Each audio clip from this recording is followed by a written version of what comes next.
Market के लिए एक नया मंथ का शुरुआत होने वाला है और पिछले मंथ की बात करें तो मार्केट काफी नेगेटिव सेंटिमेंट के साथ क्लोज हुआ है। वीकली कैंडल अगर हम देखेंगे on the left hand side तो एक full body negative candle close होता हुआ नजर आ रहा है। और अगर मंथली कैंडल की बात करें तो मंथली कैंडल में भी सेलिंग प्रेशर दिख रहा है, बट बॉडी की साइज यहाँ पे छोटी है। अब ये एनालिसिस का एक छोटा सा इंपॉर्टेंट पार्ट हो सकता है, अगर आप ध्यान से सुनो और इसको याद रखो, अभी ये काम आने वाला है, अभी ये समझ में आने वाला है। तो यहाँ पे देखेंगे तो इस गिरते हुए मार्केट में जो मोमेंटम है सेलिंग का वो काफी स्लो रहा है, बट ये कंटिन्यूसली गिरा है और इस तरीके से back to back selling candle आना एक बहुत नेगेटिव सेंटिमेंट का इशारा करता है, जहां पे आने वाले दिनों में हो सकता है एक बड़ा मोमेंटम देखने को मिले डाउन साइड की तरफ, बट उसको प्लान करना, एग्जीक्यूट करना, ये बहुत ही डिफरेंट होने वाला है। अब यहाँ पे वीकली कैंडल में देखे तो फुल बॉडी साइज है। तो एक गिरते हुए मार्केट में इस पॉइंट के बाद से मार्केट में एक हायर लो मिला है हमें। हायर लो का मतलब है कि मार्केट में कोई एक ऐसा कैंडल मिला है जिसने पिछले कैंडल का लो नहीं तोड़ा है। अभी इससे पहले हर कैंडल ने पिछले कैंडल का लो तोड़ा है और इससे पहले थोड़ा मार्केट बाइंग फ्लो में था। अब इस तरीके की फॉल में अगर कोई मोमेंटम फॉल आना होता है मार्केट में तो एक पॉइंट ऐसा जरूर आता है जहां से मार्केट लो तोड़ना बंद कर देता है और उसके बाद किसी बाइंग मोमेंटम को फेल करने के बाद मार्केट में जो फॉल आता है वो बहुत बड़ा और बहुत ब्रूटल हो जाता है।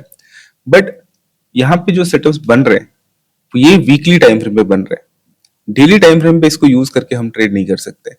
और वहीं पे अगर मंथली टाइम फ्रेम पे देखें तो मंथली टाइम फ्रेम में इस बाइंग के अगेंस्ट में जब एक सेलिंग कैंडल आया है, एक इनसाइड कैंडल आया है, उस इनसाइड कैंडल का मार्केट ने ब्रेक डाउन कर दिया है, क्लोज भी कर दिया है। यहाँ पे देखेंगे तो मंथली कैंडल को अगर हम मार्क करें तो जो सपोर्ट यहाँ पे बनता हुआ आ रहा है वो ये है।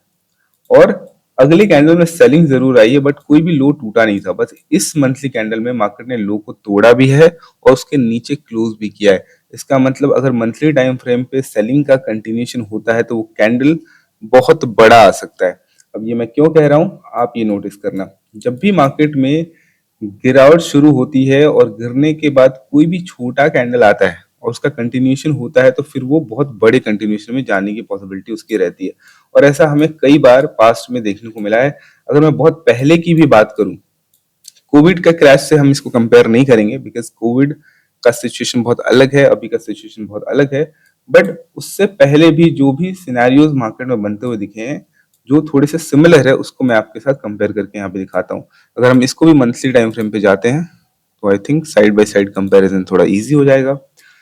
अब मेरे एनालिसिस ना बहुत सारे लोग कॉम्प्लिकेटेड लगते हैं, क्योंकि जब भी मैं एनालाइज करता हूँ मार्केट को तो हम ऑप्शन बाइंग के पर्सपेक्टिव से एनालाइज करते हैं। और जब ऑप्शन बाइंग की अपॉर्चुनिटी की बात की जाती है तो मोमेंटम की पॉसिबिलिटी को सबसे ज्यादा प्रायोरिटी दिया जाता है। और मोमेंटम मार्केट में प्रिडिक्ट कर पाना मुश्किल है या फिर कोई प्रिडिक्ट नहीं कर सकता, ये स्टेटमेंट बिल्कुल ही गलत है। मार्केट में जो कुछ भी होता है वो किसी ना किसी प्लान के थ्रू हो रहा होता है। अगर हमें कोई बात समझ में नहीं आती है, इसका ये मतलब नहीं है कि वो चीजें सही नहीं है। इसका सिंपल सा मतलब ये होता है कि वो इस वक्त हमारे समझ से परे है, बिकॉज उस तरीके के बिहेवियर्स को हमने सफिशिएंटली स्टडी नहीं किया है। और कई बार इसलिए मेरी कई सारी बातें लोगों को टफ या फिर कंफ्यूजिंग लगती हैं। अभी रिसेंटली क्या हुआ, लास्ट वीडियो मैंने एनालाइज किया था, उसमें काफी लोगों ने अप्रिशिएट किया उस चीज को। कुछ इंपॉर्टेंट बिहेवियर्स मैंने डिकोड किए हैं और उसके बाद उस वीडियो में मैंने ये भी कहा था कि अगर आपको वो बातें नहीं समझ में आई तो पहली बार मैं ये कर रहा हूँ कि मैं आपको सामने से इनवाइट कर रहा हूँ कि आप मुझे मेल करो अपने कॉन्टेक्ट नंबर के साथ, विल हैव अ चैट। जरूरत पड़ी तो मैं 1-on-1 वीडियो कॉल पे आके वो कंसेप्ट समझाने की कोशिश करूंगा। और उसके बाद आई वॉज वेटिंग और सिर्फ मुझे एक मेल आया पहले दिन एंड मैंने उनके साथ कॉन्वर्सेशन करा। I really enjoyed the conversation. काफी सीनियर पर्सन है वो, मार्केट में भी मेरे से काफी सीनियर है, but we had a really good discussion. And I thought उसके बाद किसी का मेल मुझे नहीं आएगा, but later I received a good number of mail and I am very happy that मुझे इतने अच्छे रिस्पॉन्स मिले। And I then interacted with everyone जिन्होंने मेरे को मेल किया। एंड उस इंटरेक्शन का आउटकम ये रहा कि people are actually interested in those kind of discussion, क्योंकि वीडियो के फॉर्मेट में इतने छोटे डिस्कशंस में उन चीज़ों को इन डेप्थ में समझना समझाना पॉसिबल नहीं हो पाता है। एंड इससे पहले भी हमने कोर्सेज के बारे में बात करी थी, पहले बैच के बारे में बात करी थी। पहला बैच सक्सेसफुली कंप्लीट होने वाला है, बहुत जल्दी वो फिनिश हो जाएगा। और इसलिए इतने सारे कॉन्वर्सेशन के बाद आई थॉट कि ठीक है, I am going to give you Google form. आप अगर इंटरेस्टेड हैं इस तरीके के लॉन्ग डिस्कशंस में, मतलब 2-2, ढाई-ढाई, 3-3 घंटे के वीडियोस में अगर आप इंटरेस्टेड होते हो तो आप कोर्स कंसिडर कर सकते हो। बिकॉज वहां पे हम छोटे छोटे बिहेवियर्स को बहुत सारे एग्जांपल्स के साथ और मोस्ट प्रोबेबली उसके पीछे के लॉजिक को इस तरीके से समझने की कोशिश करते हैं ताकि हमें उस मोमेंटम के आने से पहले अगर हम कुछ प्लान कर रहे हैं तो हम हमेशा सिर्फ मोमेंटम के केसेस प्लान करें ज्यादातर, क्योंकि मोमेंट अगर हम नॉर्मल ट्रेडर नहीं है, मतलब हम फ्यूचर्स में ट्रेड नहीं कर रहे हैं, हम किसी और सेगमेंट में ट्रेड नहीं कर रहे हैं, हम ऑप्शन बाइंग में ट्रेड कर रहे हैं। और ऑप्शन बाइंग में अगर हम मोमेंटम के कंडीशंस आइडेंटिफाई नहीं कर सकते तो फिर हमारा ऑप्शन बाइंग ट्रेड में रहने का कोई मतलब नहीं है, right? Because it's a game of momentum. So इसलिए मैं एक गूगल फॉर्म का डिस्क्रिप्शन में लिंक दूंगा। अगर आप इंटरेस्टेड हो इस तरीके के डिस्कशंस में इन्वॉल्व होने में, आपको मजा आता है, तो आप कोर्स परचेज करना कंसिडर कर सकते हो। अभी कोई शेड्यूल फाइनलाइज नहीं हुआ है, ये डिपेंड करेगा कि कितने नंबर ऑफ पार्टिसिपेंट इंटरेस्टेड होते हैं। उसके बाद I try to arrange a meeting जहाँ पे हम कोर्स ब्रीफिंग, कोर्स फी, ये सारे डिस्कशन करेंगे। और उसके बाद कुछ टेक्निकल क्लासेस अगर आपको एज अ सैम्पल क्लासेस चाहिए तो वो भी मैं प्रोवाइड करने की कोशिश करूंगा। Then you can make your decision. ऐसा नहीं है कि आपको परचेज ही करना है उसके बाद ही आप पहले क्लासेस अटेंड करेंगे। I will try to arrange some sessions, आपको वो इंटरेस्टिंग लगेगा तो आप कंटिन्यू कर सकते हो, अदरवाइज आप पूरी तरीके से फ्री हो जाने के लिए। तो अगर आप इंटरेस्टेड हो तो आप वो फॉर्म जरूर फिल कर देना। Coming back to discussion, so monthly expiry में अभी का सिनेरियो ये है। अब एक सिचुएशन को हम कंपेयर करते हैं जहां पे पास्ट में एक बड़ा करेक्शन मार्केट में देखने को मिला था। तो यहाँ पे अगर आप देखोगे तो यहाँ पे थोड़ा सा सिग्निफिकेंट और एक बड़ा करेक्शन यहाँ पे देखने को मिला है। और यहाँ पे भी काफी सिग्निफिकेंट और बड़ा करेक्शन हमको मंथली टाइम फ्रेम पे देखने को मिला है। हालांकि ये करेक्शन आपका 5 महीने में खत्म हो गया है। इनफैक्ट छठे महीने में एक्चुअली लोग 7वें महीने में भी एक नया लो लगा है। तो 7 मंथ तक मार्केट सेलिंग फेज में रहा है। जो लोएस्ट पॉइंट लगा है वो 7th मंथ में लगा है। और यहाँ पे देखेंगे तो यहाँ पे काफी ज्यादा टाइम तक ये करेक्शन फेज चला है। 1 2 3 4 5 6 7 8 9 10 11 12, 1 साल तक ये करेक्शन फेज चला है। यहाँ पे सिर्फ 6 मंथ प्लस तक ही करेक्शन फेज चला है। अब यहाँ पे देखेंगे तो मार्केट में ये जो रिकवरी है और ये जो रिकवरी है, ये दोनों रिकवरी काफी फास्ट हुई है। Month on month back to back positive candles यहाँ पे बने हैं, जैसा कि हमें यहाँ बनता हुआ दिख रहा है। और यहाँ पे भी देखेंगे तो मार्केट में हाई के जस्ट पहले ही फिर से सेलिंग का बिहेवियर देखने को मिला है। और यहाँ पे भी देखेंगे तो जस्ट हाई के पहले ही फिर से सेलिंग का बिहेवियर हमको देखने को मिल रहा है। अब मैं यहाँ से ये नहीं कहता कि मार्केट यहाँ से एक फॉल के बाद इसी को रेप्लिकेट करेगा। मार्केट हो सकता है कुछ बिहेवियर चेंज करे और एक बड़े फॉल में कन्वर्ट हो जाए, और हो सकता है यहाँ पे बड़े फॉल को एंड करके मार्केट वापस से अपसाइड की तरफ जा सकता है। बट जो भी हो, जो भी सिनेरियोज हो, मार्केट को अगर रिवर्ट भी करना है या मार्केट को बड़े फॉल के लिए जाना है, possibility for next month to be a good negative candle is very good. It is not sure but it is good. So अगर उस सिचुएशन को देखेंगे तो यहाँ पे जो ये छोटा सा कैंडल बना है, एक सेलिंग डोमिनेशन दिखने के बाद यहाँ पे देखेंगे तो यहाँ पे भी मार्केट ने क्या करा है, इस कैंडल में पिछला लो नहीं तोड़ा है, राइट? इस नेगेटिव कैंडल में पिछला लो नहीं तोड़ा है, but on the next candle it broke this previous candles low. अब यहाँ पे इस ब्रेकडाउन के बाद मार्केट में क्या हुआ, एक रिट्रेसमेंट इसी कैंडल में आ चुका है। बट यहाँ पे देखेंगे तो क्लोजिंग नीचे हुई है और रिट्रेसमेंट लोअर विक बिल्कुल भी नहीं है, राइट? और ज्यादातर चांसेस ये होता है कि कोई सपोर्ट टेस्टिंग के बाद अगर मार्केट में रिट्रेसमेंट आने के बाद कंटिन्यूशन होता है तो वो जनरली एक बड़े मोमेंटम में कन्वर्ट हो पाता है। और इसलिए अगर मार्केट में बहुत बड़ा फॉल आ रहा है वो भी ट्रिगर हो सकता है, बट मार्केट में एटलीस्ट एक सेलिंग मोमेंटम कैंडल हमें आने वाले मंथ में दिखेगा। बट मंथली बेसिस पे again we can not trade intraday. ये थोड़ा सा ब्रॉडर पर्सपेक्टिव जो यहाँ पे अवेलेबल है वो शेयर करने की कोशिश मैं आपसे यहाँ पे कर रहा था। कोविड का सिनेरियो बिल्कुल अलग है कि यहाँ पे मार्केट में सेलिंग प्रेशर है तो अगले मंथ में इतना बड़ा फॉल आ जाए, आ सकता है भाई, कुछ ऐसा अजीब सा न्यूज आ गया तो। बट उसके उसको एंटिसिपेट करके मैं ट्रेड प्लान नहीं कर रहा हूँ। पॉसिबिलिटी बस ये है कि मार्केट में एक सेलिंग, एक रिट्रेसमेंट के बाद जब सेलिंग स्टार्ट होता है मार्केट में और मार्केट में छोटा कैंडल बनता है जिसमें रिट्रेसमेंट भी शामिल हो, तो कंटिन्यूएशन में बड़ा कैंडल आने की पॉसिबिलिटी थोड़ी सी ज्यादा रहती है।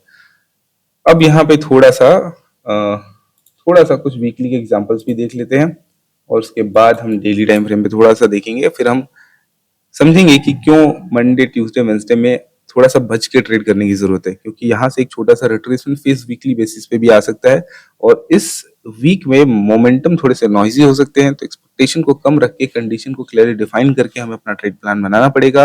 और अगर कंफ्यूजन लगता है तो it's better not to trade for few days, क्योंकि आने वाले दिनों में आपको मोमेंटम की पॉसिबिलिटी नजर आ रही है। तो अगर 2-3 दिन नहीं भी ट्रेड करेंगे, मैं तो वैसे भी नहीं कर रहा हूँ, क्योंकि मंडे ट्यूसडे वेडनेसडे वैसे भी मैं बाहर रह रहा हूँ, तो मैं तो 3 दिन वैसे भी नहीं करूंगा। बट आप भी अगर करोगे ट्रेड तो बहुत सोच समझ के करना है, क्योंकि ये वीक हो सकता है लो मोमेंटम वीक हो। आने वाला हफ्ता बहुत अच्छे मोमेंटम प्रेजेंट कर सकता है। सो अगर हम वीकली टाइम फ्रेम पे यहाँ पे देखते हैं चीजों को, तो हमें क्या समझ में आएगा कि वीकली टाइम फ्रेम पे मार्केट ने एक बहुत ही नेगेटिव और बड़ा कैंडल क्लोज किया है। और जब भी मार्केट में बड़ा वीकली कैंडल क्लोज होता है nearest the low compare to the recent candles, बहुत बड़ा कैंडल है ये। इन सारे कैंडल्स में आप कंपेयर करो तो ये बहुत बड़ा कैंडल यहाँ पे नजर आ रहा है, राइट। और ऐसे कोई भी बड़े नेगेटिव कैंडल्स को आप देखोगे ना, तो उसके बाद जनरली इमीडिएट बड़ा कंटिन्यूएशन नहीं होता है। और अगर इमीडिएटली बड़ा कंटिन्यूएशन होता है तो वो रिवर्स हो जाता है या फिर एक रिट्रेसमेंट कंटिन्यूएशन के बाद आता ही आता है, राइट। तो वो अगर इमीडिएट कंटिन्यू होता भी है तो रिट्रेसमेंट आने की पॉसिबिलिटी बहुत अच्छी रहेगी। और अगर पहले रिट्रेसमेंट आ जाता है तो कंटिन्यूएशन में और अच्छा मोमेंटम हमको देखने को मिल सकता है। अब यहाँ पे देखेंगे तो इतना सॉलिड कैंडल क्लोज हुआ है, उसका फॉलो थ्रू कैंडल मिला है, but that turns out to be a small candle eventually, right. यहाँ पे देखेंगे तो एक बहुत बड़ा कैंडल हमें देखने को मिल रहा है एक इंडिसियन कैंडल मिलने के बाद वीकली टाइम फ्रेम में। This is a small body candle, weekly time frame पे this is a small body candle, and then we get a very strong follow through candle, right, very strong follow through candle. उसके बाद ये 2 हफ्ते आप देखो कैसा है। तो ये वीक तो बहुत ही खराब रहा है। उसके बाद इस वीक में आप डेली टाइम फ्रेम पे देखोगे तो काफी अच्छा मोमेंटम यहाँ पे देखने को मिला है।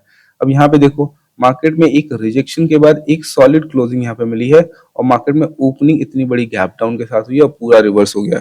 तो यहाँ पे सिचुएशन एक्सेप्शनल है, क्योंकि ये लोअर लेवल पे हो रहा है, इसलिए ऐसा है। अगर हायर लेवल पे इसी तरीके का गैप अप होकर नीचे निकलता तो इसी तरीके से मार्केट गिर सकता था।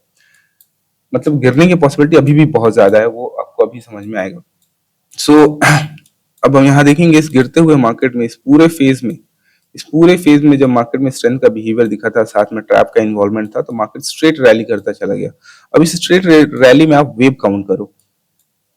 जो पहला कंटिन्यूस मोमेंटम दिखा है हमको, जिसमें मार्केट में एक नेगेटिव कैंडल बना है, वो यहाँ पे।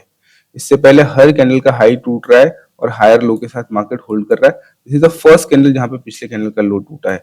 इस बाइंग मोमेंटम का पहला रिट्रेसमेंट ये है, राइट। उसके बाद मार्केट में कंटिन्यूएशन हुआ है।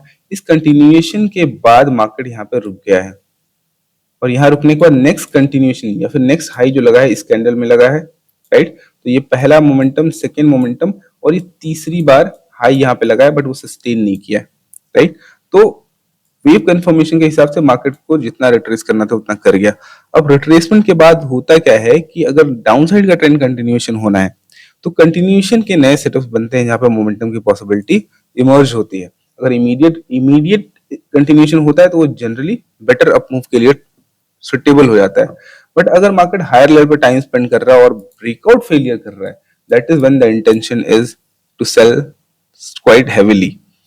इसलिए यहाँ पे ये जो छोटा सा रेंज बना है ना मार्केट में, इस इस रेंज का मार्केट ने क्लीन ब्रेकआउट देने के बाद इस पूरे बाइंग स्विंग को रिवर्स करा है। That is a really good sign of weakness in the market. और अगर मार्केट में ऑलरेडी लोअर हाई अवेलेबल है, जैसे आप यहाँ पे देखो, यहाँ पे जब मार्केट इस बाइंग फ्लो में था, यहाँ पे तो ट्रेंड भी पॉजिटिव था और नए हाईज लग रहे थे, और वहां पे भी जब स्लो सेलिंग यहाँ पे देखने को मिला है तो एक बाइंग मोमेंटम के बाद इवेंचुअली मार्केट में बड़ी सेलिंग आई है। अब यहाँ पे मार्केट नया हाई लगा के सेल हुआ है, क्योंकि ऑलरेडी मार्केट बाइंग फ्लो में था। और जब भी बाइंग फ्लो में रहता है, हम अपने वीडियोस में क्या बात करते हैं कि मार्केट का ट्रेंड अगर पॉजिटिव है तो पहले साइन ऑफ वीकनेस आने के बाद भी आप हायर लेवल से शॉर्ट साइड का ट्रेड प्लान करते हो। बट अगर मार्केट का ट्रेंड नेगेटिव है तो फिर ऐसे केसेस में वीकनेस कंफर्म होने के बाद किसी भी तरीके का ट्रैप फॉर्मेशन होता है, उस पर हम अग्रेसिव एंट्री करते हैं, राइट। ट्रेंड के साथ ट्रैप का कॉम्बिनेशन हम अग्रेसिव एंट्री के लिए यूज करते हैं। और अगर ट्रेंड के अगेंस्ट करना है तो फिर स्ट्रेंथ का कंफर्मेशन या वीकनेस का कंफर्मेशन आने के बाद फिर ट्रैप का यूज किया जाता है अग्रेसिव एंट्रीज के लिए। ये पॉइंट आप चाहो तो नोट कर सकते हो, आप इसको हर टाइम फ्रेम पे यूज कर सकते हो। वीकली टाइम फ्रेम पे क्या हुआ है यहाँ पे आप ध्यान देंगे तो यहाँ पे जो एक छोटा सा रेंज बना है, ये जो छोटा सा रेंज यहाँ पे बना हुआ है, राइट, जिसमें यहाँ पे ब्रेकआउट हुआ है, ब्रेकआउट फेल होता हुआ नजर आ रहा है, बट मार्केट ने कोई भी लो तोड़ के नीचे कंटिन्यू किया नहीं है, इनफैक्ट इसी को इनवैलिडेट करके वापस ऊपर चला गया है। तो ये जो नया एक रेंज या कह सकते हैं कंसोलिडेशन का फेज का ब्रेकआउट होने के बाद मार्केट सस्टेन नहीं किया, right, this is what we are saying. अब इस गिरते हुए मार्केट में आप ध्यान दोगे ना तो आपको ये दिखेगा कि ये जो हायर पॉइंट से जो मार्केट में गिरावट शुरू हुई है, इसके आउटर मोस्ट को या दो टॉप के दो पॉइंट को आप कनेक्ट करोगे ना तो आपको क्लियर कट एक ट्रेंड लाइन मिलेगा जिसका ब्रेकआउट फेलियर यहाँ पे आपको नजर आ रहा होगा, इसका क्लियर ब्रेकआउट फेलियर आपको नजर आ रहा होगा। अब मैं इसको डेली टाइम फ्रेम पे लेके जाऊंगा, फिर हम वापस वीकली टाइम फ्रेम पे आएंगे तो आपको समझ में आएगा कि क्यों ये वीक साइडवेज वीक होने की पॉसिबिलिटी ज्यादा है। ऐसा ही होगा, ऐसा मैं नहीं कह रहा हूँ, ठीक है। सो यहाँ पे देखोगे आप तो जब भी ब्रेकआउट फेलियर का तरीका ऐसा होता है कि मार्केट में फेलियर स्टार्ट होता है एक छोटे से कैंडल से, डिस्ट्रीब्यूशन स्टार्ट होता है एक छोटे से कैंडल से, देन वहां पे स्ट्रेंथ का कंफर्मेशन आता है एक स्ट्रॉन्ग फॉलो थ्रू कैंडल से, राइट, स्ट्रेंथ का कंफर्मेशन आता है और उसके बाद एक छोटे से कैंडल में हॉल्ट आता है या छोटा रिट्रेसमेंट आता है कंफर्मेशन के बाद, एंड देन कंटिन्यूएशन में बैक टू बैक मोमेंटम देखने को मिलता है। और ये वीकली टाइम फ्रेम है, इसको अगर आप डेली टाइम फ्रेम पे देखोगे तो ये पैटर्न आपको बार बार रिपीट होता हुआ नजर आएगा। एक बार नहीं, जब भी मोमेंटम सेलिंग होता है आपको इसी तरीके का पैटर्न नजर आएगा। स्टार्टिंग फ्रॉम हियर अगर आप देखोगे तो कोई भी मार्केट में एक अनएक्सपेक्टेड मोमेंटम के साथ कंटिन्यूएशन होता है, उसको फेल करना होता है तो it starts with a very small candle, जहां पे एक डिस्ट्रीब्यूशन फेज या एक डिस्ट्रीब्यूशन डे होता है। कई बार ये डिस्ट्रीब्यूशन फेज मल्टी डेज का भी रहता है, बट यहाँ पे एक डिस्ट्रीब्यूशन डे आने के बाद अगर स्ट्रेंथ का कंफर्मेशन आता है और नेक्स्ट डे कंटिन्यूएशन नहीं हो पाता है ट्रेंड का, that is when the fall becomes brutal. यहाँ देखेंगे आप तो इस रिट्रेसमेंट के बाद जब यहाँ पर रेजिस्टेंस फॉर्मेशन के साथ कंटिन्यूएशन अटेम्प्ट हुआ है, उसके अगेंस्ट में मार्केट में ब्रेकआउट हुआ है। अब यहाँ पे भी आप नोटिस करोगे ना तो जहां से कंटिन्यूएशन डाउन साइड का हो गया है, मतलब अटेम्प्ट हो चुका है, इस रिजेक्शन के बाद मार्केट स्लो डाउन होने के बाद कंटिन्यूएशन यहां तक किया, इस पूरे बाइंग को भी रिवर्स किया है। अब उसके अगेंस्ट में मार्केट में एक ट्रैप फॉर्मेशन हुआ है, ब्रेकआउट हुआ है। अब ब्रेकआउट के बाद एक छोटे से कैंडल में जनरली एक डिस्ट्रीब्यूशन फेज आता है। अब इस डिस्ट्रीब्यूशन फेज के बाद स्ट्रेंथ का जब कैंडल आता है तो इसका कंफर्मेशन आता है कि सेलिंग स्ट्रेंथ है, बट क्योंकि बाइंग फ्लो में है market, there is a possibility कि इसके बाद मार्केट रिवर्ट करके ऊपर चला जाए। बट अगर वो नहीं कर पाता है that is when the fall becomes very aggressive. इसी तरीके से आप यहाँ पे देखोगे तो एक इसका कंटिन्यूएशन के बाद जब ये मोमेंटम आया है यहाँ पे, अब इस मोमेंटम में भी आप देखोगे तो मार्केट ने क्या किया है, कंटिन्यूअस कैंडल्स के साथ पिछला नियरेस्ट स्विंग हाई ब्रेक किया है। अब इस ब्रेक के बाद एक छोटा कैंडल आया है जिसको हम डिस्ट्रीब्यूशन फेज मान सकते हैं, देन एक स्ट्रेंथ का कैंडल आया। अब स्ट्रेंथ के कैंडल के बाद अगर मार्केट रुकता है और रुकने के बाद कंटिन्यू ना करके नीचे जब कंटिन्यूएशन आता है, that is when the fall becomes brutal. Brutal मतलब back to back negative candles में फॉल आते हैं। फिर यहाँ पे आप देखो, यहाँ पे फिर से एक रिट्रेसमेंट फेज आया है और यहाँ से कंटिन्यूएशन अटेम्प्ट के बाद अग्रेसिव ब्रेकआउट हुआ है। यहाँ पे अग्रेसिव एक छोटा सा डिप आया और कंटिन्यू हो गया। इस कंटिन्यू के फिर से आपको एक डिस्ट्रीब्यूशन फेज दिखता है, फिर से आपको कंफर्मेशन कैंडल दिखता है, थर्ड कैंडल में हॉल्ट दिखता है जिसका कंटिन्यूएशन नहीं हो पाता है, तो मार्केट में कंटिन्यूस मोमेंटम के साथ बड़े फॉल यहाँ पे देखने को मिलते हैं। और ये पैटर्न आप बहुत बहुत रिपीट होते हुए देखोगे, हायर टाइम फ्रेम पे भी, लोअर टाइम फ्रेम पे भी इस तरीके की चीजें यहाँ पे होती हुई नजर आती हैं। अब यहाँ पे अब आप कंपेयर करो कि मार्केट में अगर कोई ट्रेंड लाइन है डेली टाइम फ्रेम पे, तो आउटर मोस्ट ट्रेंड लाइन ये है। अब इस ट्रेंड लाइन का देखोगे आप तो यहां से मार्केट में रिट्रेसमेंट शुरू हुआ है और इस ट्रेंड लाइन का ब्रेकआउट हो चुका है। इसके ऊपर जाने के बाद you get a distribution phase, इस डिस्ट्रीब्यूशन फेज के बाद यू गेट अ स्ट्रेंथ का कंफर्मेशन। स्ट्रेंथ के बाद मार्केट में अगर वापस ट्रेंड कंटिन्यू या फिर एग्जिस्टिंग प्राइस फ्लो का सेंटिमेंट कंटिन्यू नहीं हो पाता है, then you get a back to back brutal fall. और इस फॉल की सबसे बुरी बात क्या होती है ना, इंट्राडे में इसको ट्रेड कर पाना बहुत मुश्किल होता है। और इसीलिए सिमिलर टाइप का ट्रेड जो मैंने यहाँ पे एग्जीक्यूट किया था, इफ यू रिमेंबर दैट, अगर आप पुराने व्यूअर हो तो आपको पता होगा कि इस ब्रेकआउट फेलियर में यहाँ पे एक डिस्ट्रीब्यूशन फेज में 1 लाख रुपए का ट्रेड लिया गया था। By the end of this day we were in profit of 8 lakh rupees. 1 lakh rupees का डिप्लॉयड कैपिटल था, 8 लाख का प्रॉफिट हमें यहाँ पे मिला था। और बीच के डेज बहुत मैसी थे, मतलब ये मोमेंटम तो आया था बट इनको इंट्रा डे में ट्रेड करना बहुत आसान नहीं था। और यही होता है, सिमिलरली यहाँ पे भी जो फेज हुआ था इसमें भी मैंने पोजिशनल ट्रेड लिया था, बट इस इंट्राडे वॉलेटिलिटी में मैं हार गया और मैंने गिव अप करके जो भी पैसे यहाँ बने वो इंट्रा डे में ही बने। सेम सिचुएशन यहाँ पे भी देखने को मिला। तो कई बार कई बार डिफिकल्ट हो जाता है उसको इंट्राडे में मैनेज करना। बट अगर हायर टाइम फ्रेम के हिसाब से अगर आप एक छोटा सा रिस्क मैनेज करके प्लान करते हैं तो ऐसे सिचुएशंस में इजीली पैसा अच्छा बन सकता है। अब ये मोमेंटम आ चुका है, ये मोमेंटम हो चुका है। अब इसके आगे क्या? इसके आगे मार्केट सीधा डंप हो जाएगा, बहुत कम चांस मुझे लगता है। और अगर हम एक सपोर्ट की बात करें, जब इस बाइंग फ्लो में जो पहला रिट्रेसमेंट आया था और अभी जो नियरेस्ट सपोर्ट है उसको अगर हम कनेक्ट करते हैं तो हमें दिखेगा कि मार्केट एग्जैक्टली उस सपोर्ट को टेस्ट किया है, एग्जैक्टली उस सपोर्ट को मार्केट ने टेस्ट करा है। और पिछले 2 पॉइंट को अगर आप कॉन्टेक्ट करके कोई सपोर्ट ड्रॉ करते हो, अगर इसको टूटना भी है, सस्टेन करने के लिए टूटना है, तो या तो मार्केट यहाँ पे साइडवेज होने के बाद ब्रेक करेगा, या तो यहाँ से एक मेजर रिट्रेसमेंट के बाद कंटिन्यूएशन में साइडवेज होकर ब्रेक करेगा, या किसी ना किसी कंडीशन में जब तक आपको फ्रेश ट्रैप का फॉर्मेशन नहीं मिलता है तब तक पोजिशनल शॉर्ट के बारे में आई थिंक थोड़ा सा सोच समझ के डिसीजन लेना चाहिए। तो पोजिशनल ट्रेड किसी को शॉर्ट लेना था तो this was the best opportunity to take a positional short, जैसा हमने यहाँ पे शॉर्ट लिया था। We didn't make money in that trade, but the reason for taking a positional trade here because was the same कि market में selling यहाँ पे शुरू हो गया है। अब कोई मोमेंटम ब्रेकआउट होता है और डिस्ट्रीब्यूशन का बिहेवियर ऑब्जर्व होता है तो वहां से मोमेंटम फॉल आ सकता है। The concept is same, sometime we are able to execute that efficiently और कई बार हम एफिशिएंटली डिसीजन मेकिंग नहीं करते। And last week I am travelling, मैं बहुत आउटसाइड रहा हूँ, आज अवेलेबल हूँ, फिर से कल से अनअवेलेबल रहूंगा, तो sometimes we miss the opportunity. तो ये सारी बातें हैं, लेकिन आई होप आपको अब आपको ये कंसेप्ट थोड़े से समझ में आ रहे होंगे। अब आई होप कि आपको ये कॉम्प्लिकेटेड उतना नहीं लग रहा होगा। अब डेली इंट्राडे के पॉसिबिलिटीज की अगर हम बात करें इस मोमेंट पे, तो मैंने क्या कहा कि इस वीक में पॉसिबिलिटी थोड़ी सी खराब हो सकती है, क्योंकि जब भी मार्केट में इस तरीके का कंटिन्यूस मोमेंटम आ जाता है, वीकनेस कंफर्मेशन के बाद जब कंटिन्यूएशन भी हो चुका होता है, तो फिर आप देखो कैंडल्स के साइज बहुत छोटे हो जाते हैं। तो इंट्राडे में बहुत बड़े अपॉर्चुनिटी इमीडिएटली एक्सपेक्ट करना, मतलब मैं नहीं करूंगा immediately based on the historical data. ठीक है, अब जो पैटर्न्स बार बार रिपीट हो रहे हैं उनके हिसाब से हम प्लान करेंगे तो हमारी probability of getting a success will be more. तो आप देखो ऐसे सारे फेजेस को एनालाइज करोगे तो आप देखोगे कि यहाँ पे भी एक वीकनेस के कंफर्मेशन के बाद जब major continuation, multi day continuation यहाँ पे हो गया है, उसके बाद मार्केट बहुत ही नॉइजी फेज में चला जाता है। तो इस फेज में आपको बहुत सतर्क होके कंफर्मेशन के साथ छोटे टारगेट्स के लिए ट्रेड करना चाहिए। एक हफ्ता निकल जाने के बाद अगेन मार्केट में वॉलेटिलिटी वापस आएगी और अच्छी अपॉर्चुनिटीज मार्केट में क्रिएट होंगे।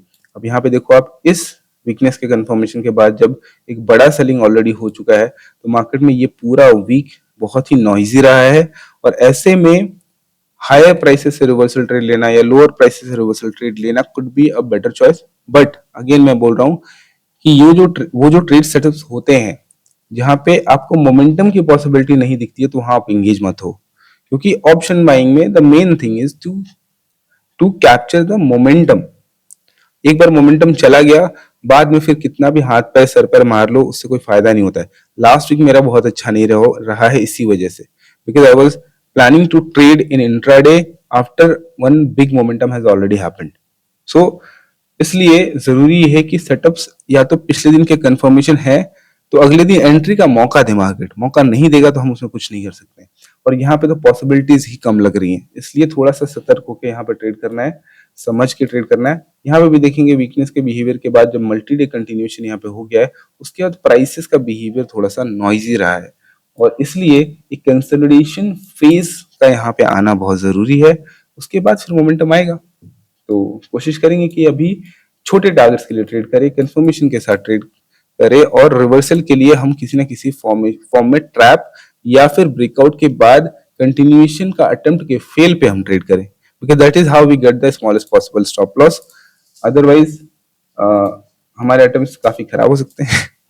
सो अब हम डेली टाइम फ्रेम पे कुछ बातें डिस्कस करते हैं। इस पूरे फेज को हम एनालाइज करेंगे तो हमें ये समझ में आएगा कि रिट्रेसमेंट आने की पॉसिबिलिटी देखो बहुत है, ऐसा नहीं कि रिट्रेसमेंट आने की पॉसिबिलिटी नहीं है। और स्ट्रक्चर वाइज जो भी चीजें हम देखते हैं, सोचते हैं, समझते हैं, उसमें एक कंसोलिडेशन फेज का बहुत इंपॉर्टेंट रोल होता है, बहुत इंपॉर्टेंट रोल होता है। अक्सर उस कंसोलिडेशन फेज के एरिया को या फिर उस कंसोलिडेशन फेज के बाउंड्री लाइन को यूज किया जाता है लिक्विडिटी स्वीप के लिए। अगर मार्केट में बड़ा इंटेंट होता है, इंटेंट बड़ा होगा तो वो चार्ट पे दिख जाएगा, उसमें कोई दिक्कत नहीं है। सो यहाँ पे अब अगर आप नोटिस करोगे तो इस पूरे फेज में आपको दिखने लगेगा कि यहाँ से जो सेलिंग हुआ है वो काफी फास्ट हुआ है, यहाँ से सेलिंग हुआ है वो काफी फास्ट हुआ है, यहाँ से सेलिंग हुआ है वो काफी फास्ट हुआ है, और बीच में आपको साइडवेज फेजेस नजर आ रहे हैं, राइट, साइडवेज फेजेस नजर आ रहे हैं। लेकिन यहाँ से जो रिट्रेसमेंट हुआ है it is not a sideways retracement, right, यहाँ पे एक क्विक रिट्रेसमेंट हुआ है और उसके बाद जो कंटिन्यूएशन है उसमें आपको बड़े कैंडल्स मिसिंग नजर आने लगे होंगे, आपको बहुत बड़े बड़े कैंडल्स इसमें नहीं दिख रहे हैं, राइट, इस पूरे फेज में आपको बड़े बड़े कैंडल्स नहीं दिख रहे। इसका मतलब क्या हो सकता है, इसका मतलब ये हो सकता है कि मार्केट अपने सपोर्ट पे, अपने सपोर्ट एरिया पे, क्योंकि पिछला सपोर्ट यहाँ से ज्यादा दूर नहीं है, यहाँ से अप्रोक्सीमेटली 70-80 पॉइंट्स का डिस्टेंस है, यहाँ से ज्यादा दूर नहीं है। अब जब भी सपोर्ट पे मार्केट का अप्रोच स्लो होने लगता है, आप इसको इंट्राडे एग्जांपल से समझ लो और फिर आपको ब्रॉडर पिक्चर पे भी इसको इंप्लीमेंट कर सकते हो कि जब भी कोई सपोर्ट मार्केट लेता है, जैसे यहाँ पे इस गिरते हुए मार्केट में इस पॉइंट से मार्केट ने सपोर्ट लिया है, राइट, अब जब भी मार्केट में सपोर्ट पे अप्रोच अचानक से स्लो होने लग जाए, ध्यान दो आप, ये चीज बड़े बड़े पिक्चर पे यही हो रहा है कि मार्केट में कंटिन्यूएशन तो बड़ा तेज शुरू हुआ है, बट जैसे जैसे नजदीक आ रहा है सपोर्ट के, ये अपना मोमेंटम खोता जा रहा है, राइट।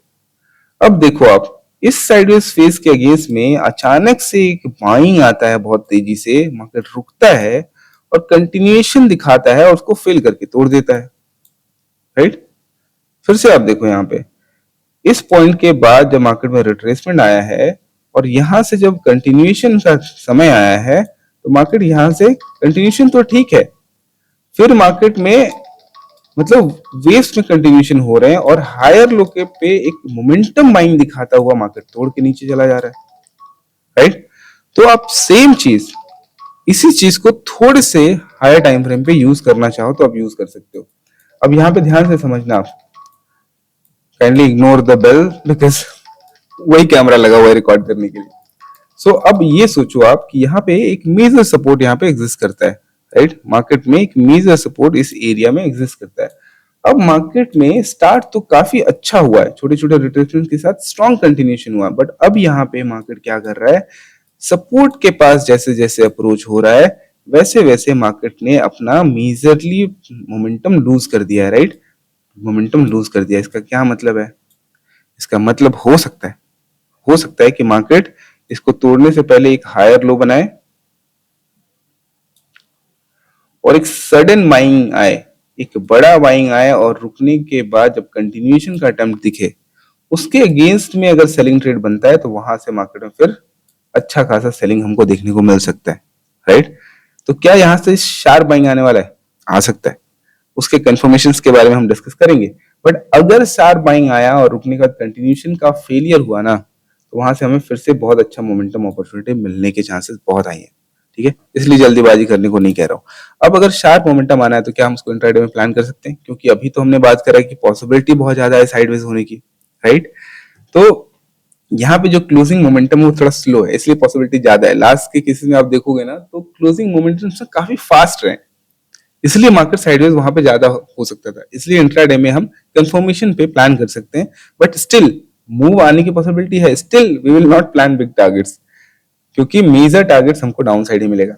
अच्छा, अगर ऐसा नहीं हुआ अगर मार्केट इस स्लो स्लो फेजेस से ही सीधा ड्रॉप हो गया तो आप ये पैटर्न याद रखना, गिरते हुए मार्केट में जब भी मार्केट स्लो होता है और बिना बाइंग मोमेंटम के सीधा तोड़ के नीचे जाता है, तो ये मूव होता तो बहुत फास्ट है, बहुत फास्ट है, लेकिन ऐसे मूव एक बड़े रिवर्सल को जन्म देते हैं, क्योंकि मार्केट तेजी से नीचे आया और रुक के तेजी से नीचे चला गया, यहां से फिर तैयारी होने लगती है बहुत बड़े बाइंग की, बहुत बड़े बाइंग की।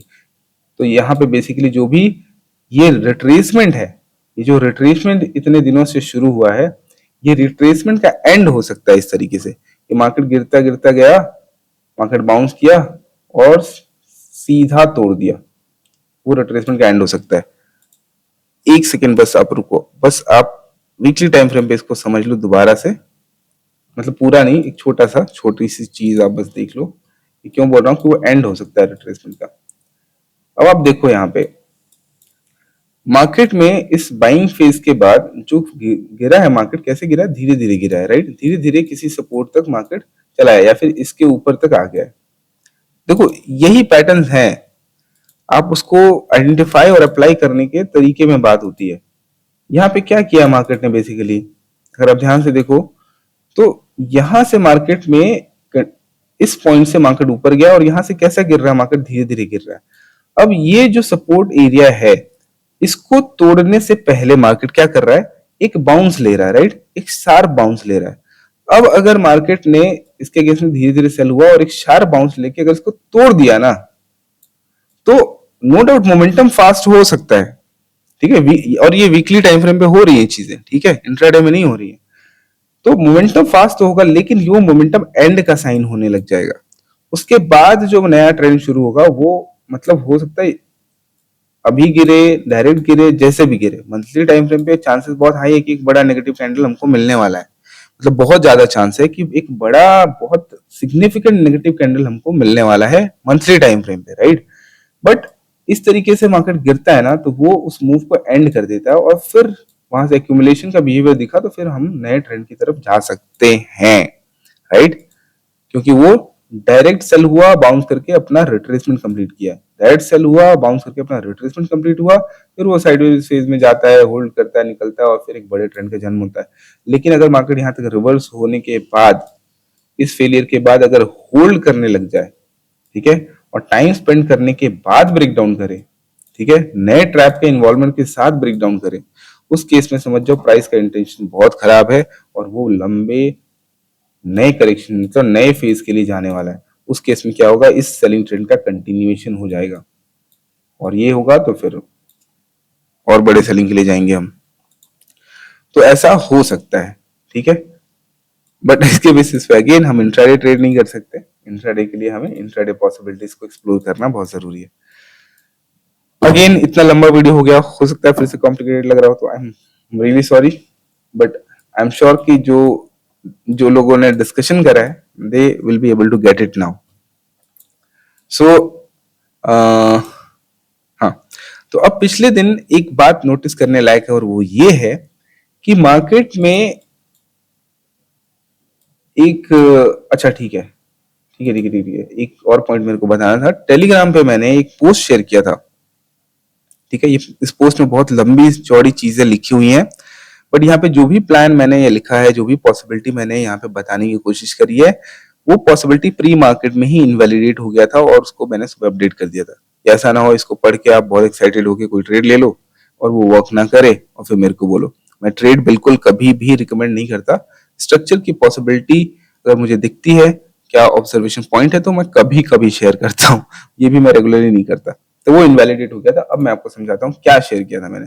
तो शेयर ये किया गया था कि जैसे ये सपोर्ट के बाद मार्केट में इस सपोर्ट पे अप्रोच स्लो हुआ है, इस सपोर्ट पे अप्रोच स्लो हुआ है, उसके बाद इस सडन बाइंग के बाद मार्केट ने ब्रेक करा है, तो this generally turns out to be the end of this move, right, end of this move. अगर ये एंड ऑफ दिस मूव यहाँ पे है और यहीं से मार्केट में एक बड़ा रिट्रेसमेंट आना है, तो उसमें स्ट्रेंथ का कंफर्मेशन अगर है तो रिट्रेसमेंट बड़ा होता है। बट स्ट्रेंथ के कंफर्मेशन के बिना या फिर किसी ट्रैप के इन्वॉल्वमेंट के बिना रिट्रेसमेंट आता है तो बहुत नॉइजी रिट्रेसमेंट होता है। तो वैसे रिट्रेसमेंट हमें ना टारगेट बड़ा एक्सपेक्ट करना चाहिए, इनफैक्ट कोशिश करना चाहिए कि हम वहां पे ट्रेड ही ना करें।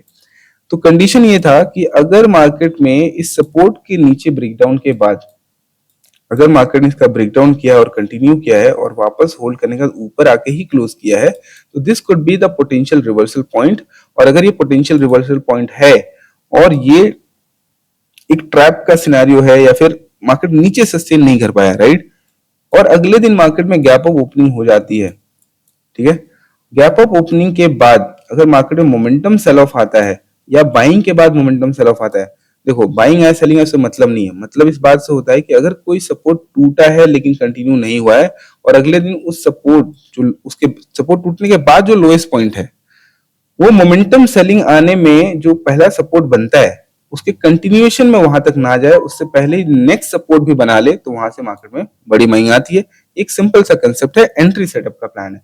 बट अगर मार्केट गिरता है और रुकने के बाद अगर ब्रेकडाउन के साथ तोड़ देता है तो फिर बाइंग साइड का भूल जाओ आप, ठीक है, या ओपनिंग के साथ ही मार्केट इसके नीचे चला जाता है या प्री मार्केट में इसके नीचे ओपन हो जाता है, तो स्ट्रॉन्ग बाइंग का ख्वाब वहां पे छोड़ देना चाहिए। This is what I have written there. So अगले दिन क्या हुआ, अगले दिन मार्केट सिंपली इसके नीचे ओपन हो गया, तो वो प्लान तो धरा का धरा रह गया, उससे कोई मतलब नहीं रहा। अब यहाँ पे जो मार्केट में बाइंग साइड का बिहेवियर हमें देखने को मिला है कि गैप डाउन खुलने के बाद मार्केट बाइंग साइड की तरफ जा रहा है, मतलब पहले तो इसने बाइंग की पॉसिबिलिटी को हटा दिया, सेलिंग की पॉसिबिलिटी को बढ़ा दिया।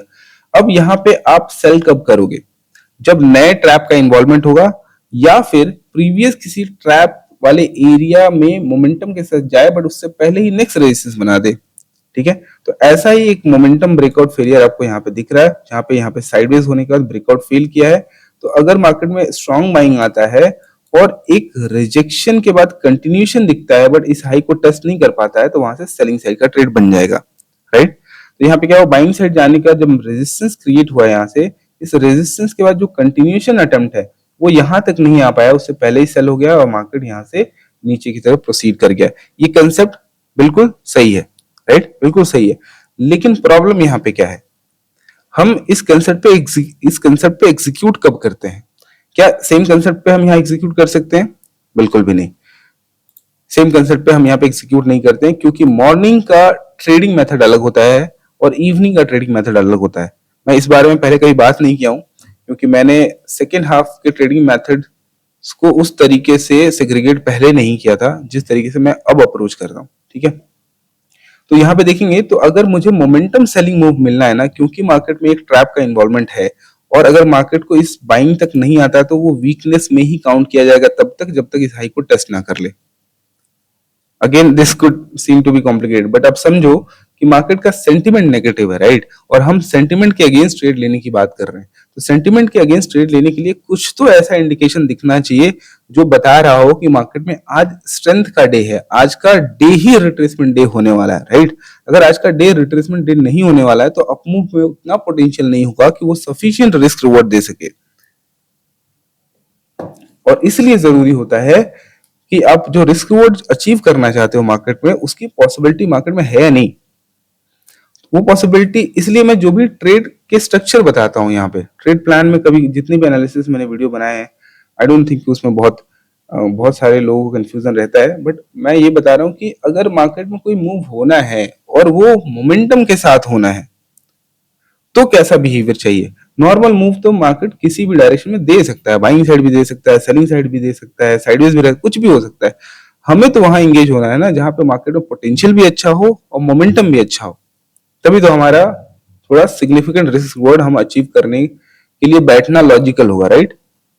सो इसलिए क्या था कि अगर मार्केट में बाइंग साइड का ट्रेड लेना है इसके गैप डाउन ओपनिंग के बाद भी, तो मार्केट को इस पॉइंट को इनवैलिडेट करना बहुत जरूरी है, बहुत जरूरी है। तो मार्केट ने वो नहीं किया, बट हम एग्जीक्यूट कब करते हैं इस मेथड पे सेलिंग साइड का ट्रेड, कि यहां से मार्केट में जो रेजिस्टेंस क्रिएट हुआ है, एक लोअर हाई का फॉर्मेशन हो, वो इमीडिएटली कंटिन्यू करे और ना जा पाए और यहां से दोबारा रेजिस्टेंस ले ले इससे पहले, तो वो क्विक मोमेंटम में नीचे आएगा।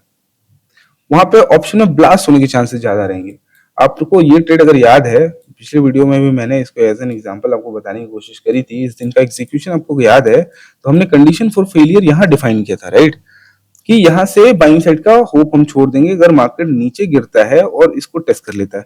अब ये जो मोमेंटम है ये थोड़ा कंपैरेटिवली स्ट्रॉन्ग मोमेंटम, ऑप्शन को सूट करने वाला मोमेंटम क्यों मिल पाया है, क्योंकि यहाँ पे जो फॉल आया है, इस फॉल में जो पहला सपोर्ट एक्टिविटी दिखा है उसके बाद इमीडिएटली कंटिन्यूएशन भी दिखा है, जिसके फेलियर पे हम लॉन्ग साइड का ट्रेड ले रहे हैं। और फेलियर एक्सपेक्ट करने का रीजन हमारा पिछले दिन का बिहेवियर है, राइट। इसलिए मोमेंटम हमको इमीडिएट मिलता है, अच्छा मिलता है, बड़ा मिलता है, राइट।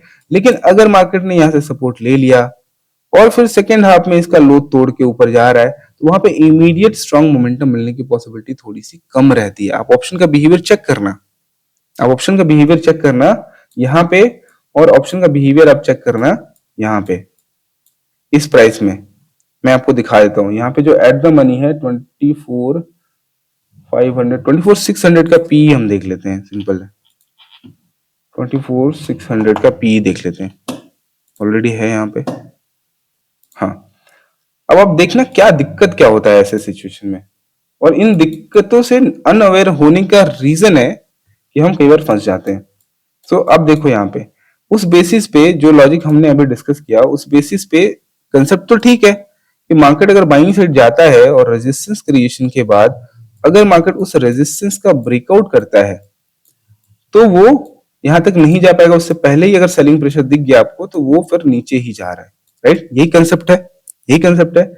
अब यहां से यहां तक के मूवमेंट को आप ट्रैक करो ऑप्शन के प्राइसेस में। इसलिए मैं बोलता हूं कि जो सिचुएशन है ऑप्शन के लिए सुटेबल है या नहीं, आपके एक्सपेक्टेड रिस्क रिवॉर्ड के लिए सुटेबल है या नहीं। गलतियां गलतियां होंगी, गलतियां मेरे से बहुत होती हैं भाई, लेकिन मैं अपनी गलतियां एक्सेप्ट करके भाई सुधरने पे फोकस करने लग जाता हूँ, ठीक है?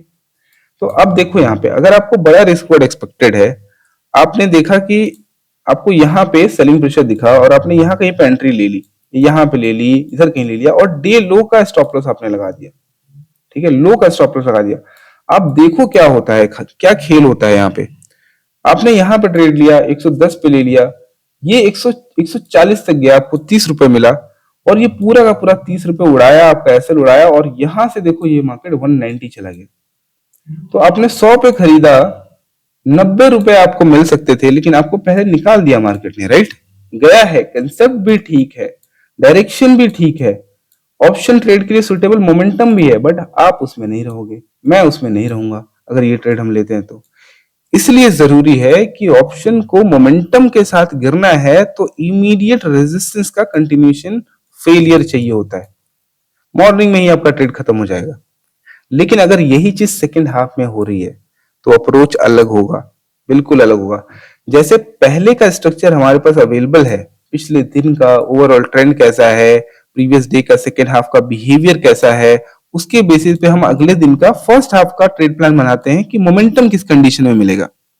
लेकिन अगर फर्स्ट हाफ में आपका ट्रेड प्लान इनवैलिडेट हो चुका है और आपको सेकेंड हाफ में मोमेंटम ट्रेड प्लान करना है तो पूरे फर्स्ट हाफ के बाद आपको स्ट्रक्चर का अवेलेबिलिटी चाहिए to make a fresh plan. First half में जो जो बिहेवियर एक्सपेक्टेड था वो नहीं हुआ है, तो नेक्स्ट हाफ का मोमेंटम ट्रेड पॉसिबिलिटी के लिए आपको फ्रेश स्ट्रक्चर का डेवलप होने का वेट करना बहुत जरूरी है। This is the biggest mistake जो मैंने अपने ट्रेडिंग करियर में किया है सेकेंड हाफ के ट्रेड्स में, क्योंकि फर्स्ट हाफ के ट्रेड्स के लिए क्लैरिटी ऑलरेडी है कि मोमेंटम ट्रेड कब बनेगा। सेकेंड हाफ में क्या होता है, फर्स्ट हाफ में ट्रेड नहीं बना और सेकेंड हाफ में हमारे पास स्ट्रक्चर नहीं है एनालाइज करने के लिए, तो हम रैंडमली रिवर्सल कई बार प्लान करने लगते हैं, मतलब मैं अपनी बात कर रहा हूँ। और वहां पे ट्रेड आप मैं सही पकड़ भी लूं, सही डायरेक्शन पकड़ लूं, सही एंट्री पकड़ लूं, सब कुछ कर लूं, लेकिन जब वो मोमेंटम आता है तो मैं मार्केट से बाहर हूं। तो दिस इज द रीजन कि फर्स्ट हाफ के ट्रेड के सक्सेस रेट बहुत हाई रहते हैं, क्योंकि पहले से प्लान करके आ रहे हैं, एग्जिस्टिंग स्ट्रक्चर को समझ के आ रहे हैं। इसलिए मॉर्निंग ट्रेड्स की पॉसिबिलिटी ज्यादा हाई रहती है, एक्यूरेसी ज्यादा अच्छी रहती है। सेकेंड हाफ की एक्यूरेसी बढ़ाने के लिए हमें ये समझना पड़ेगा कि जब तक हमें सेकेंड हाफ में बनने वाले डायरेक्शनल मूव का क्लैरिटी नहीं हो जाए तब तक प्लान ही मत बनाओ। सेकेंड हाफ में होने वाले मोमेंटम में इनिशियल बिहेवियर का क्लैरिटी आपको मिल गया, अब आप प्लान करो कि कहां पे मेरे को कैसा बिहेवियर चाहिए मोमेंटम क्रिएट होने के लिए, ठीक है? कैसा बिहेवियर चाहिए मोमेंटम क्रिएट होने के लिए। जैसे यहाँ पे हमने लास्ट वीडियो में बहुत डिटेल में जो चीजें डिकोड करी हैं, उसमें हुआ क्या है, फर्स्ट हाफ का ट्रेड सक्सेसफुल रहा लेकिन उसमें कंफ्यूजन आना शुरू हो गया। अब सेकेंड हाफ के लिए क्या पॉसिबिलिटी थी बाइंग के लिए, वो बना नहीं। तो अब जो कैरेक्टर मार्केट ने डेवलप यहाँ पे किया है, इसके बेसिस पे आपको समझ में आया कि मार्केट में वीकनेस है और एक बाइंग अटेम्प्ट रिवर्स हो चुका है, मार्केट में सेंटिमेंट चेंज हो चुका है। अब आप प्लान करोगे कि अच्छा अगर मार्केट में मोमेंटम के साथ नीचे गिरना है तो पहले एक मोमेंटम बाइंग लिक्विडिटी ट्रैप के फॉर्मेशन की जरूरत है और फिर आप प्लान करके उसको एग्जीक्यूट कर सकते हो, अगर नहीं हुआ तो छोड़ना पड़ेगा।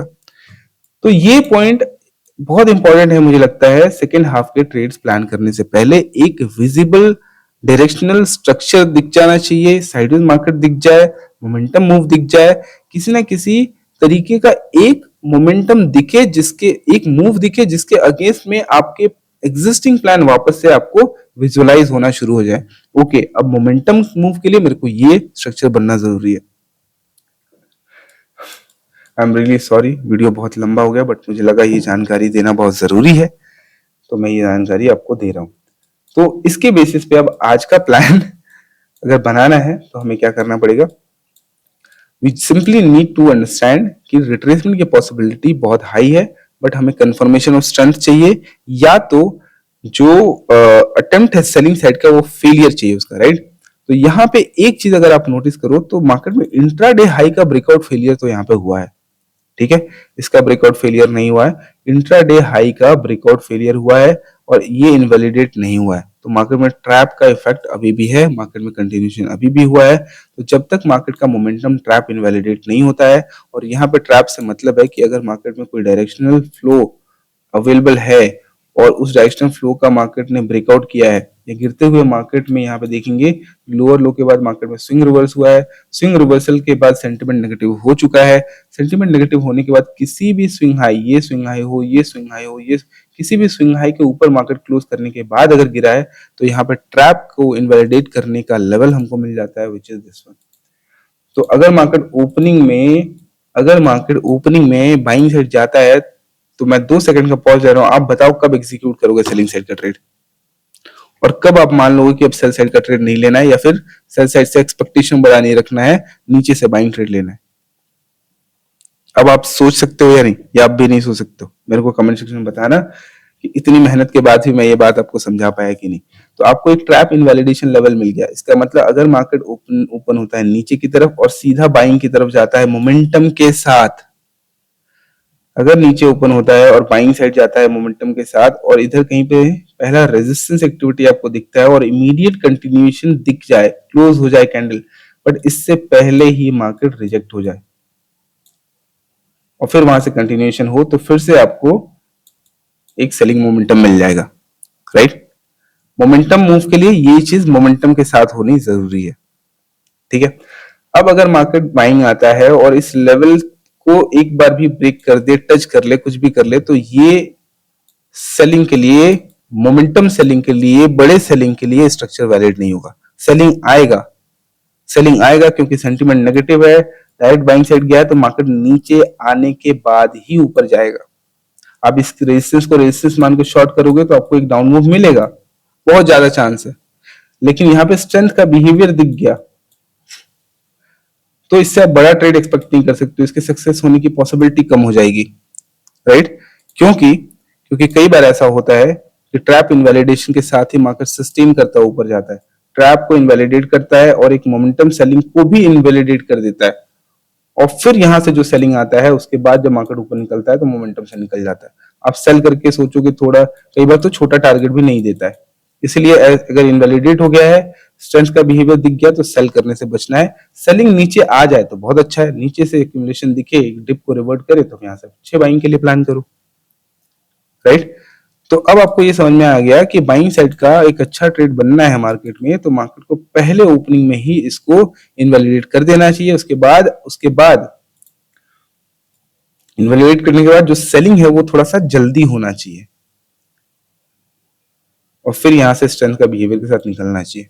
क्योंकि अगर इसको ब्रेक करने के बाद मार्केट रिजेक्ट होने के बाद साइडवेज होकर ऊपर दोबारा जाता है और फिर गिरता है नीचे, ज्यादा गिर जाता है, होल्ड करने के बाद नीचे गिरता है, तो फिर बाइंग पे सेलिंग ही आने वाला है। अब देखो ये बात फिर से कंफ्यूज कर सकती है, फिर मैं बताता हूँ। देखो क्या होता है, मार्केट में जब भी इस तरीके की बाइंग के साथ इनवैलिडेट होता है सेलिंग का प्रेशर, तो सेलिंग आता है, बट वो सेलिंग क्या है ना, तुरंत आना चाहिए और तुरंत एक्सटेंड होना चाहिए। जैसे हमने बोला ना कि मार्केट बाइंग तुरंत एक्सटेंड होना चाहिए, वैसे अब जो सेलिंग है अगर इसमें बाइंग का इंटेंट है, तो ये ज्यादा टाइम नहीं लगाए बिना रिट्रेस करेगा और होल्ड करने का कंटिन्यू करेगा और रिवर्ट कर जाएगा। तो क्या हुआ, दूसरा तरीका क्या है कि मार्केट अगर इसको इनवैलिडेट करके एक सेलिंग को पूरी तरीके से रिवर्स कर देता है, तो फिर आपको एक और मोमेंटम सेलिंग का वेट करना पड़ेगा। मोमेंटम सेलिंग नहीं मिल पा रहा तो फिर आपको support formation, support breakdown failure, इन सब का वेट करने के बाद ऊपर का ट्रेड लेना पड़ेगा। अब ये सब कंडीशन है कि कब मोमेंटम आएगा, क्या स्ट्रक्चर नीडेड है मोमेंटम के लिए, और सारा का सारा खेल यही छुपा हुआ है कि ऑप्शन बाय करना है तो भाई किस पॉइंट से और किस टाइम पे मोमेंटम आएगा, ये बहुत समझना जरूरी है। ऑलराइट, तो कल का इजी बाइंग ट्रेड पॉसिबिलिटी आपको समझ में आ गया, इजी सेल ट्रेड पॉसिबिलिटी समझ में आ गया। इसके अलावा कुछ होता है तो मार्केट साइडवेज हो सकता है, तो वहां हाथ डालने की जरूरत नहीं है।